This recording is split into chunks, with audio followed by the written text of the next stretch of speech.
Në Shqipërinë e viteve të Enver Hoxhës, bota jashtë kufive ishte diçka e largët, pothuaj mitike.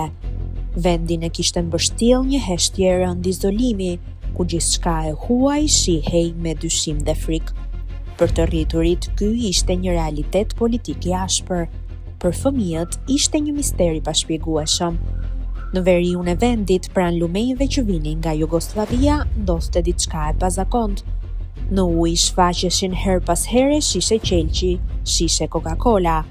Për fëmijët shqiptar ato nuk ishin thjesht mbetje, ishin shenja, dëshmi se diku përtej telave me gjëmba ekzistonte një botë tjetër, e ndaluar por reale. I mbani në duar me kureshtje, i shikonin si objekte magjike, si mesazhe të heshtura nga një univers që nuk e njihnin. Regjimi ndërkohë ndërtonte bunker, me mira, në fusha, male, Buzdetit. Betoni u bë peizazh dhe frika u bë doktrinë. Shqipëria duhet të ishte gati për një armik që nuk vinte kurrë, por që justifikonte izolimin total. Edhe fëmijët rriteshin mes këtij absurdi, duke mësuar të shihnin botën jo si hapësirë, por si kërcënim.